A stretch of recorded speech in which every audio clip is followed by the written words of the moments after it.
Hazak ou Baruch Rabotai, 5e jour du mois de Tammuz aujourd'hui, dans la Gemara, traité Kiddushin, si je me rappelle bien la page 31, là-bas la Gemara elle demande Baoumine Merav Oula, Adechan Kibud Avaem. Il y avait un rabbin qui s'appelait Oula, ses élèves lui ont demandé jusqu'à où on doit y aller dans le respect des parents, car ça fait partie des 10 commandements. Amar Lahem, Tzur ou Ma'asa Dama Benetina, mais Ashkelon. Il les a répondu, allez voir monsieur Dama, fils de Netina, qu'il habite à Ashkelon. Et tout le monde connaît l'histoire. Ils étaient là-bas pour, il y a 2 versions dans le Talmud, ou pour faire avec lui de business, ou pour aller chercher une pierre qui manquait dans la pectorale. Certains commentaires disent que c'était la pierre, comme il y avait 12 pierres qui portaient le Kohen, je crois que c'était la dernière de Benjamin, il était une pierre spéciale, Yashvé. Et comme lui était un diamantaire, il avait la pierre, et ils sont venus, et ils ont fixé un prix, et il est parti chercher les clés. Et comme vous savez très bien, il retourne, il dit excusez-moi, je ne peux pas vous vendre. Les clés du coffre, ils sont sous le coussin de mon père. Et mon père est en train de dormir. Les rabbins, c'est la première fois qu'ils écoutent ça. Ils ont essayé de augmenter le prix. Et il n'a rien voulu attendre. La Gemara termine. La Shana Heret, Nolda Lopara Douma. Quel était son salaire à cette personne non juive que l'année d'après il a eu une vache rousse?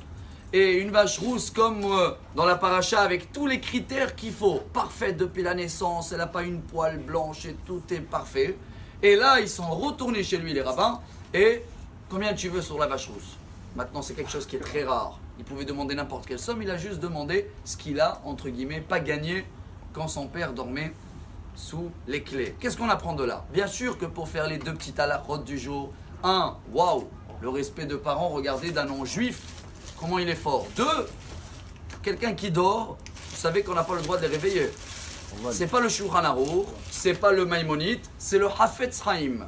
Rabbi Israël Meir Cohen Miradin, il a écrit un livre qui s'appelle Ahavat Chesed et il amène là-bas que chacun qui empêche quelqu'un de dormir, c'est comme si qu'il le prend quelque chose de bien. Ça s'appelle un petit peu du vol.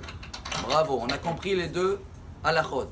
Moi je vous demande, selon l'histoire d'hier, on a vu qu'il y avait un rabbin qu'il a béni quelqu'un pour gagner le loto, ça n'a pas marché, et l'autre rabbin il a dit heureusement que ça n'a pas marché parce que c'est Dieu qui décide comment.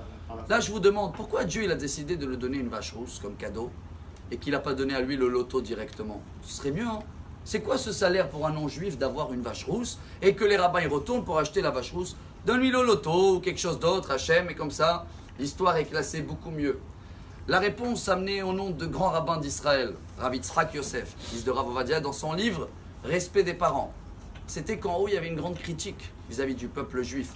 Regardez comment des personnes qui n'ont pas le devoir des 10 commandements ou du respect des parents, ils font plus que les juifs.